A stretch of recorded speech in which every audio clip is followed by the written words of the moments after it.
কেয়ামতের দিন, চারদিকে শুধু অন্ধকার আর ভয়। পৃথিবী ধ্বংস হয়ে গেছে, পাহাড় উড়ে তুলার মতো হয়ে গেছে, সমুদ্র আগুনে পরিণত হয়েছে। হঠাৎ আল্লাহর হুকুমে ইসরাফিল আলাইহিসসালাম সিংগায় ফু দিলেন। সব মানুষ কবর থেকে জীবিত হয়ে উঠল। একজন যুবক ছিল, নাম রায়হান। দুনিয়ায় সে সাধারণ মানুষ ছিল। নামাজ কখনো পড়ত, কখনো ছেড়ে দিত, মাঝে মাঝে গুনাহ করত, আবার তওবাও করত। আজ সে ভয়ে কাঁপছে। চারদিকে কোটি কোটি মানুষ, কেউ কাঁদছে, কেউ চিৎকার করছে। আজ আমাদের কি হবে? সূর্য মাথার একেবারে কাছে চলে এসেছে। মানুষ ঘামে ডুবে যাচ্ছে।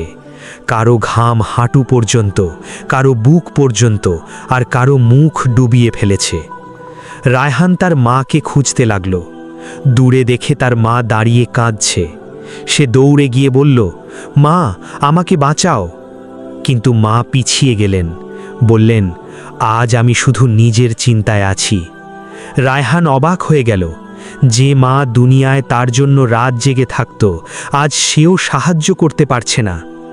হঠাৎ ঘোষণা হলো, সবাই হিসাবের জন্য প্রস্তুত হও। মানুষ এক একে আল্লাহর সামনে দাঁড়াতে লাগল। কারো আমলনামা ডান হাতে দেওয়া হচ্ছে, তারা খুশিতে কাঁদছে, আর কারো বাম হাতে, তারা হতাশায় চিৎকার করছে। রায়হানের বুক কাঁপছে। সে মনে মনে বলছে, হে আল্লাহ, আমি ভুল করেছি, কিন্তু তোমার রহমত চাই। তারপর ফেরেশতা এসে তার আমলনামা ডান হাতে দিল। রায়হান আনন্দে কেঁদে ফেলল। সে সেজদায় পড়ে গেল, কারণ সে মনে করেছিল তার কোনো আশা নেই। এরপর তাকে পুল সিরাত পার হতে বলা হলো। নিচে জাহান্নামের আগুন জ্বলছে। কেউ বিদ্যুতের গতিতে পার হচ্ছে, কেউ পড়ে যাচ্ছে। রায়হান ভয়ে লা ইলাহা ইল্লাল্লাহ পড়তে পড়তে সামনে এগোলো। হঠাৎ তার দুনিয়ার ছোট ছোট ভালো কাজগুলো সামনে আলো হয়ে দাঁড়ালো।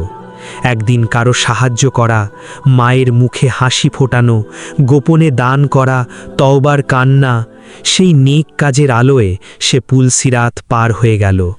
দূরে জান্নাত দেখা যাচ্ছে, সুন্দর নদী, আলো আর শান্তি। একজন ফেরেশতা বললেন, এই সেই জান্নাত যার প্রতিশ্রুতি তোমাদের দেওয়া হয়েছিল। রায়হানের চোখ দিয়ে আনন্দের অশ্রু পড়তে লাগল। সে বুঝল, দুনিয়ার জীবন খুব ছোট ছিল, কিন্তু সেই ছোট জীবনের আমলই আজকের চিরন্তন ভবিষ্যৎ ঠিক করে দিয়েছে। গল্পের শিক্ষা: দুনিয়ার জীবন অল্প সময়ের, তাই নামাজ, তওবা আর ভালো কাজ কখনো ছোট মনে করা উচিত নয়, কারণ হাসরের ময়দানে ছোট একটি নেক আমলও মানুষকে বাঁচিয়ে দিতে পারে।